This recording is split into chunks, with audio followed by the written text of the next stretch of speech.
മീറ്റിംഗിലേക്ക് ക്ഷണിക്കുന്നു. Welcome Rajeevan sir. Welcome on the session. Welcome sir. Welcome sir. Okay സാറെ കേൾക്കുന്നുണ്ടോ?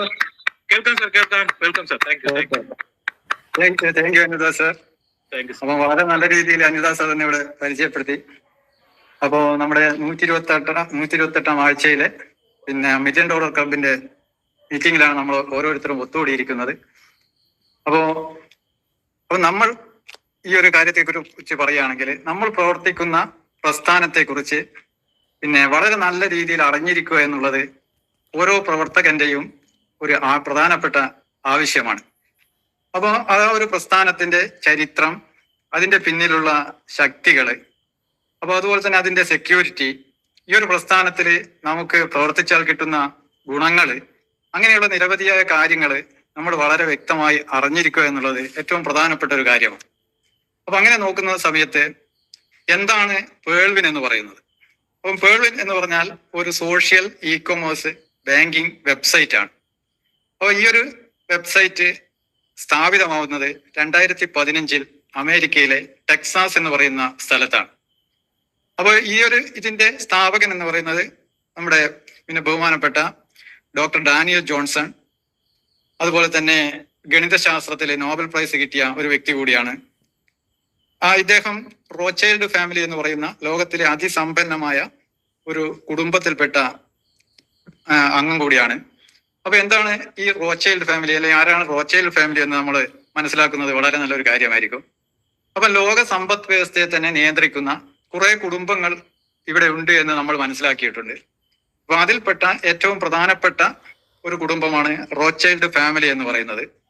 അപ്പൊ ഇവരെ കുറിച്ച് പറയുകയാണെങ്കിൽ, നമ്മൾ ഇന്ന് ഉപയോഗിക്കുന്ന ബാങ്കിങ് സിസ്റ്റം, ഈ ഒരു സിസ്റ്റം ലോകത്തിന് ആദ്യമായി സംഭാവന ചെയ്ത കുടുംബമാണ്. അതുപോലെ തന്നെ അമേരിക്കൻ ഡോളർ, ബ്രിട്ടന്റെ പൗണ്ട്, ഇതൊക്കെ കൊണ്ടുവരാൻ ഇതിന്റെ പിന്നിൽ പ്രവർത്തിച്ച കുടുംബം. അതുപോലെ തന്നെ 8ാമത്തെ അത്ഭുതം എന്ന് വിശേഷിപ്പിക്കാവുന്ന നമ്മുടെ പനാമ കനാലിന്റെ നിർമ്മാണത്തിൽ പങ്കുവഹിച്ച കുടുംബം, ലോക രാജ്യങ്ങള് കടമെടുക്കുന്ന കുടുംബം, സ്വിസ് ബാങ്കിന്റെ പിന്നിലുള്ള കുടുംബം, അതുപോലെ തന്നെ ഒട്ടുമിക്ക ടെക്നോളജികളുടെയും പിന്നിലുള്ള കുടുംബം. ഉദാഹരണത്തിന് നമുക്ക് ഗൂഗിള്, അതുപോലെ play store, Chrome, Gmail, Google Meet, അങ്ങനെ തുടങ്ങിയ നവീനമായ പുതിയ ടെക്നോളജികളുടെ ഒക്കെ പിന്നിലുള്ള ഒരു കുടുംബം. അപ്പൊ അതുപോലെ തന്നെ ഇവരുടെ സമ്പത്ത് എന്ന് പറയുന്നത് നമുക്കൊന്ന് താരതമ്യം ചെയ്യുകയാണെങ്കിൽ, നമ്മുടെ ഇന്ത്യയുടെ സമ്പത്ത് കണക്കാക്കിയിരിക്കുന്നത് ഏകദേശം 2.5 ട്രില്യൺ US$ എന്നാണ്. എന്നാൽ ഇവരുടെ സമ്പത്ത് കണക്കാക്കിയിരിക്കുന്നത് 500 ട്രില്യൺ ഡോളർ എന്നാണ്. അപ്പൊ ഇതിൽ നിന്ന് നമുക്ക് മനസ്സിലാകുന്നത് നമ്മുടെ ഇന്ത്യയുടെ സമ്പത്തിന്റെ ഏകദേശം 200 ഇരട്ടി വലിപ്പമുള്ള സാമ്പത്തിക ശേഷിയാണ് ഈ ഒരു കുടുംബത്തിനുള്ളത് എന്നാണ്. അപ്പോൾ ഈ ഒരു കുടുംബത്തിന്റെ പുതിയ ടെക്നോളജികൾ ഉപയോഗിച്ചുള്ള ഒരു വേൾഡ് വൈഡ് ബിസിനസ് അവസരമാണ് ഇന്ന് പേൾവിൻ നമ്മുടെ മുന്നിൽ അവതരിപ്പിച്ചിരിക്കുന്നത്.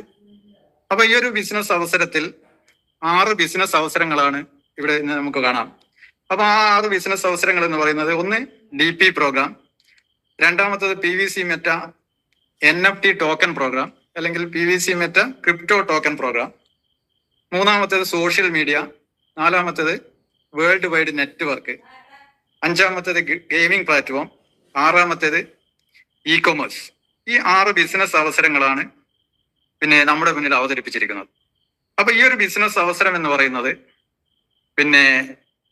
10 കൊല്ലത്തെ ഒരു പ്രോജക്റ്റ് ആണ്. 10 കൊല്ലത്തെ 2015 സ്റ്റാർട്ട് ചെയ്ത് 2025 അവസാനിക്കുന്ന 10 കൊല്ലത്തെ പ്രോജക്റ്റ്. അപ്പൊ എന്താണ് ഒരു പ്രോജക്റ്റ് എന്ന് നമ്മൾ ഉദ്ദേശിക്കുന്നത്? നമ്മൾ ഉദാഹരണത്തിന് നമ്മൾ ഇന്നൊരു വീട് പണിയുകയാണെങ്കിൽ അതൊരു പ്രോജക്റ്റ് ആണ്.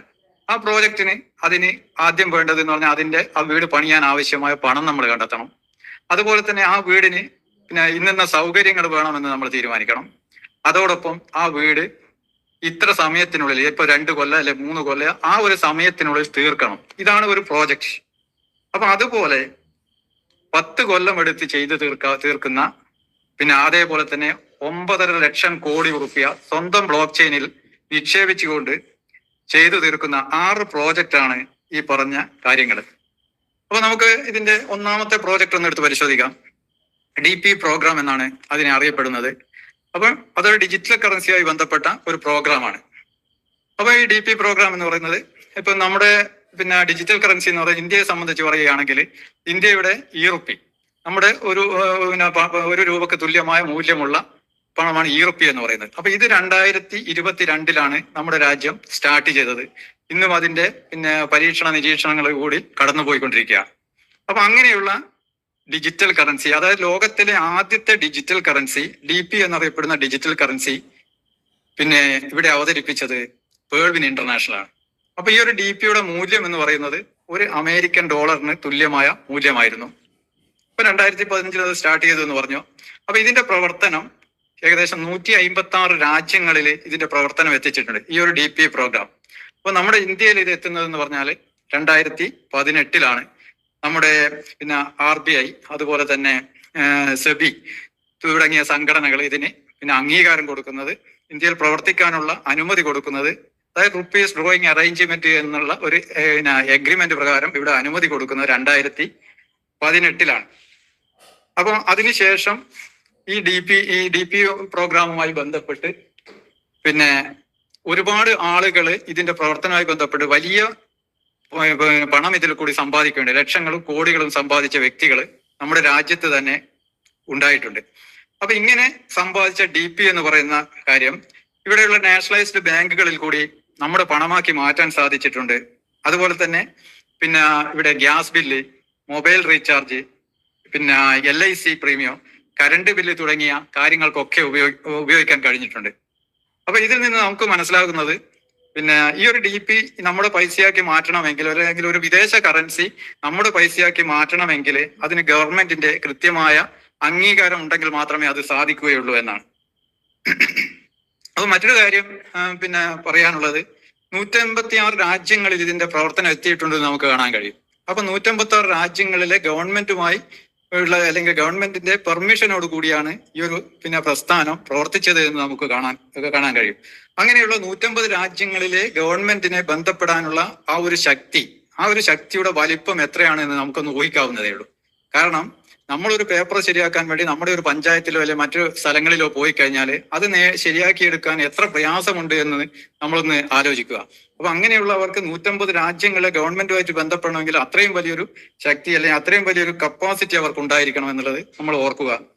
അപ്പൊ ഈ ഒരു പ്രോഗ്രാം ഏകദേശം 85 ലക്ഷം അക്കൗണ്ട് ഹോൾഡർമാരെ വേൾഡ് വൈഡ് സൃഷ്ടിക്കാൻ ഈ ഒരു പ്രസ്ഥാനത്തിന് അന്ന് കഴിഞ്ഞിട്ടുണ്ട്. അതുപോലെ തന്നെ ഈ ഒരു അക്കൗണ്ട് ഹോൾഡർമാർക്ക് ഇതിന്റെ 13 തരത്തിലുള്ള വാലറ്റുകൾ പർച്ചേസ് ചെയ്യാനുള്ള അവസരവും അന്ന് ഉണ്ടായിട്ടുണ്ട്. അപ്പൊ ഈ ഒരു വാലറ്റുകളിൽ നടന്ന ട്രാൻസാക്ഷൻ, അതായത് പോക്കുവരവുകളും പണത്തിന്റെ പോക്കുവരവുകളും കാര്യങ്ങളും ഒക്കെ, അതുപോലെ തന്നെ 85 ലക്ഷം അക്കൗണ്ട് ഹോൾഡർമാരുടെ വിവരങ്ങൾ, ഹിസ്റ്ററി. അപ്പൊ ഇതൊക്കെ ഏകദേശം 7 കൊല്ലം ഈ ഒരു കാര്യങ്ങളൊക്കെ സിസ്റ്റം വളരെ ഭംഗിയായി ചെയ്തിരുന്നു. അപ്പൊ ഇവിടെ നമുക്ക് കാണാൻ കഴിയുന്നത്, ഈ കാര്യങ്ങളൊക്കെ ചെയ്യുന്ന സമയത്ത് ഈ ഒരു സിസ്റ്റം എന്ന് പറഞ്ഞാൽ നമ്മുടെ അടുത്ത് നിന്ന് ഒരു സർവീസ് ചാർജ് പോലും ഈടാക്കിയിട്ടില്ല എന്നത് അന്ന് പ്രവർത്തിച്ച ആളുകൾക്ക് മനസ്സിലാക്കാൻ കഴിയും.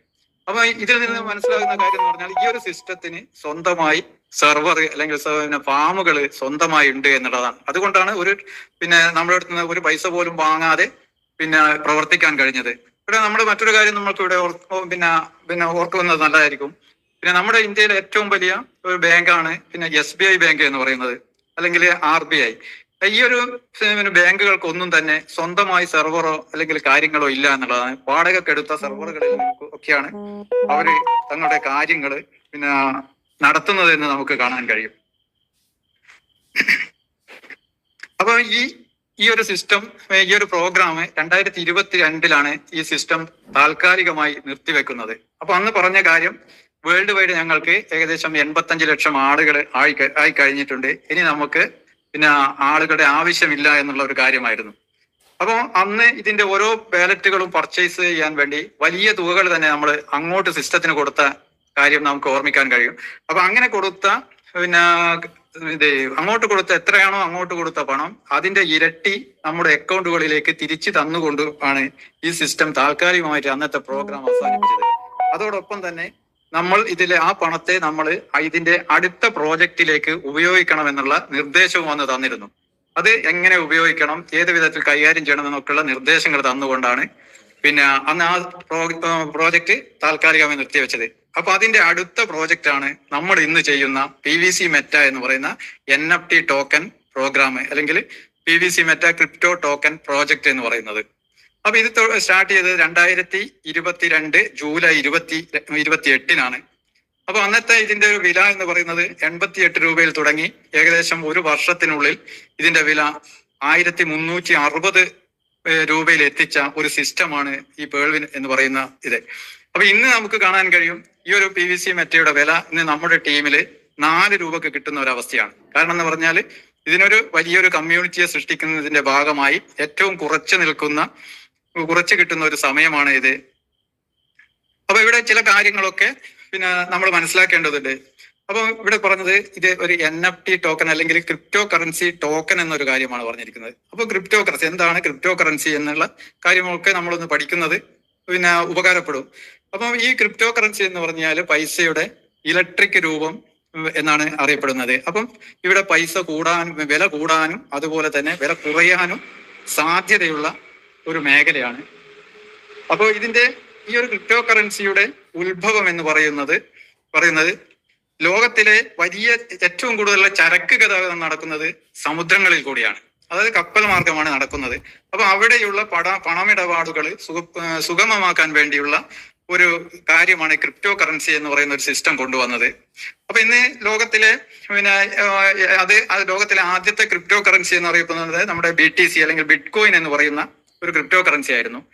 അപ്പൊ ആ ഒരു ക്രിപ്റ്റോ കറൻസി 2009 അന്നത്തെ ടെക്നോളജികൾ ഉപയോഗിച്ച് കൊണ്ടുവന്ന ഒരു കോയിൻ എന്നാണ് അറിയപ്പെടുന്നത്. അപ്പൊ നമ്മുടെ രാജ്യത്ത് ഇതിന്റെ കാര്യങ്ങൾ വരുന്ന സമയത്ത് 2009 കാലഘട്ടങ്ങളിൽ 2.55 രൂപ 3 രൂപ എന്നുള്ള ഒരു കാര്യമായിരുന്നു. അതിപ്പോ നമ്മൾ മനസ്സിലാക്കിയത് അതിന്റെ വില 1 കോടിയുടെ മുകളിൽ പോയി ഇന്നിപ്പോ ഉള്ളത് ഏകദേശം 75-80 ലക്ഷം രൂപ ആയി നിൽക്കുന്ന ഒരു അവസ്ഥ നമുക്ക് മനസ്സിലാക്കാൻ കഴിയും. അപ്പൊ അതുപോലെ തന്നെ ഇതിന്റെ ഇവിടെയുള്ള രണ്ടാമത്തെ വിലയുള്ള ക്രിപ്റ്റോ കറൻസിയാണ് എതേരിയം എന്ന് പറയുന്നത്. 18 രൂപയിൽ സ്റ്റാർട്ട് ചെയ്ത് ഇന്ന് ഏകദേശം 4-5 ലക്ഷം രൂപയിൽ എത്തി നിൽക്കുന്നു. അതുപോലെ തന്നെ മൂന്നാമത്തെ സ്റ്റാബിൾ കറൻസിയാണ്, അതായത് US ഡോളറിന്റെ ബന്ധപ്പെട്ട സ്റ്റാബിൾ കറൻസിയാണ് USDT എന്ന് പറയുന്നത്. ഈ ഒരു USDT ഉപയോഗിച്ചുകൊണ്ടാണ് നമ്മൾ ഇന്ന് കാര്യങ്ങളൊക്കെ നടത്തിക്കൊണ്ടിരിക്കുന്നത്. അപ്പൊ ഈ ഒരു കാര്യങ്ങളൊക്കെ തന്നെ ഒരേ ടീമിന്റെ പ്രോജക്റ്റുകളാണ് എന്ന് നമുക്ക് കാണാൻ കഴിയും. അപ്പോൾ അതുപോലെ തന്നെ ഈ 4ാമത്തെ പ്രോജക്റ്റായ PVC മെറ്റ എന്ന് പറയുന്നതും അതേ കുടുംബത്തിൽ പിറന്ന കാര്യമാണെന്ന് നമ്മൾ മനസ്സിലാക്കുക. അപ്പൊ ഇവിടെ ക്രിപ്റ്റോ കറൻസി എന്ന് പറയുന്നത് അതാത് കാലത്തെ സാങ്കേതിക വിദ്യ അല്ലെങ്കിൽ ടെക്നോളജികളെ അടിസ്ഥാനമാക്കിയാണ് എന്ന് നമ്മൾ മനസ്സിലാക്കിയിട്ടുണ്ട്. അപ്പൊ ഇതുവരെ നമ്മുടെ ലോകം നിയന്ത്രിച്ചത് Web 1 അതുപോലെ തന്നെ Web 2 എന്ന സാങ്കേതിക വിദ്യ ആണെങ്കിൽ ഇനി നമ്മുടെ ലോകം നിയന്ത്രിക്കാൻ പോകുന്നത് Web 3 അതുപോലെ തന്നെ മെറ്റാവേഴ്സ് എന്ന് പറയുന്ന സാങ്കേതിക വിദ്യയുമാണ്. അപ്പോൾ ഈ ഒരു പുതിയ ടെക്നോളജിയുമായി ബന്ധപ്പെട്ട് ഈ മെറ്റാവേഴ്സ് അല്ലെങ്കിൽ Web 3 എന്ന് പറയുന്ന സാങ്കേതിക വിദ്യയുമായി ബന്ധപ്പെട്ട് നിരവധി ടെക്നോളജികൾ ലോകത്ത് ഉണ്ടായിട്ടുണ്ട്. അപ്പൊ അതിന്റെ ചില ഉദാഹരണങ്ങൾ നമുക്ക് പരിശോധിക്കാം. Machine learning, automation, artificial intelligence, internet of things, extend reality, brain computing, 3D modelling, അങ്ങനെയുള്ള നിരവധി ടെക്നോളജികൾ. അപ്പോൾ ഈ ഒരു ടെക്നോളജികളിലെല്ലാം ഉപയോഗിക്കാൻ പറ്റുന്ന ടെക്നോളജി അടങ്ങിയ ഒരു ക്രിപ്റ്റോ ടോക്കൺ ആണ് ഇന്ന് PVC മെറ്റ എന്ന് പറയുന്നത്.